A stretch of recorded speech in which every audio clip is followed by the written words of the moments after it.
Hello and welcome to the Pearson EdXL English Language 2.0 Exam Skills Series. This exam series takes a skills-based approach, and in this video we're going to focus on the skill of comparison. In this video we're going to explain what is meant by the skill of comparison and explore what the examiner is looking for when answering a comparison question. For the purpose of the exam videos, we're going to be using the Summer 2024 series exam papers. Let's start off by looking at what is comparison. In the context of your GCSE English Language, comparison involves exploring the similarities and differences between extracts in terms of language structures, ideas and perspectives. This includes considering the writer's viewpoints, intentions and how these influence readers' understanding and response. We see this in Assessment Objective 3 when we're asked to compare the writer's ideas as well as how they're conveyed across two or more texts.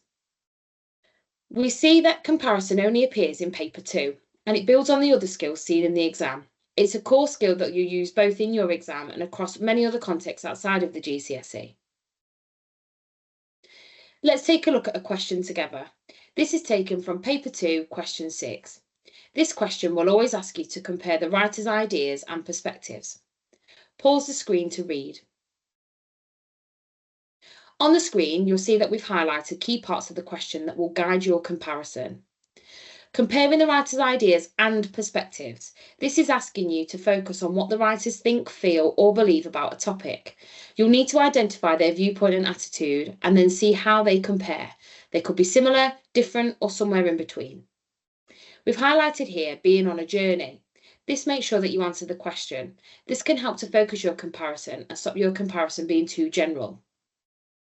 When you see the phrase "you should" in the question, it's telling you exactly what the examiner is expecting you to do.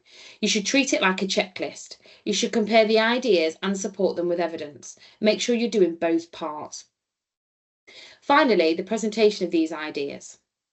This is about how the writers put their ideas across. Think about their choice of language, tone, structure, and any techniques, as well as characters or ideas that might be in the text the writers use to influence or engage a reader. It's not just what they say, but it's how it's been said. Examples from both texts you must use to support your points. What is the examiner looking for? To write a high-level response, you'll need to know what the examiner is looking for, and it is more than just giving your opinion. Firstly, focus on the question. Look at the specific part of the question of what it's asking you to do. A range of comparisons that link with the focus on the question too. Begin with a clear topic sentence that captures an idea in response to the question. For example, looking back to the question we were just using, we could say both writers show how difficult the journeys are, but they do so in different ways. Then we could go on to explore a range of comparisons that go beyond surface level similarities and differences. Consider how each writer presents their ideas through theme, language, structure and tone. Aim for depth and variety in this, showing how the writer's choices shape meaning and influence the reader's response.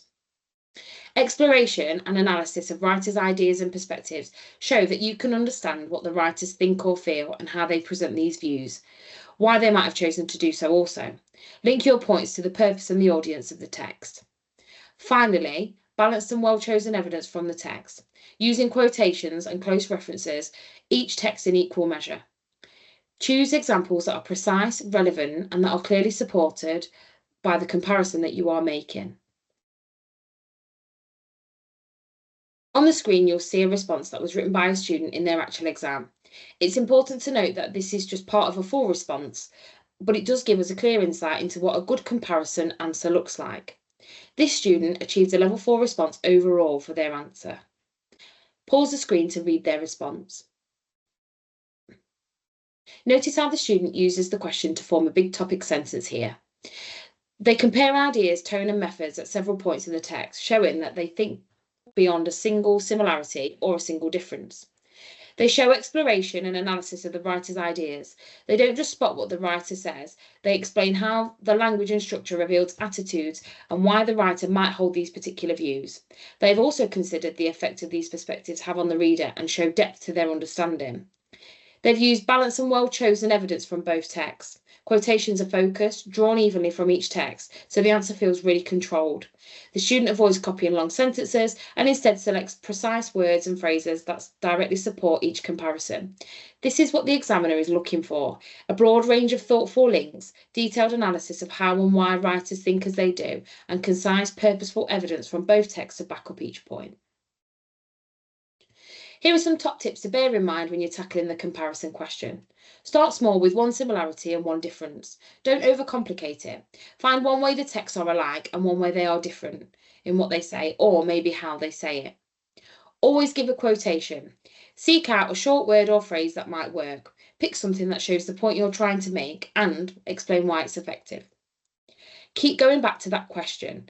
As the question says, compare the ideas and perspectives about being on a journey. Make sure you mention what the writer thinks and the perspectives of how they see the topic. Every time you make a point about being on a journey, for example, ensure that you are using the first sentence of the question to frame your ideas.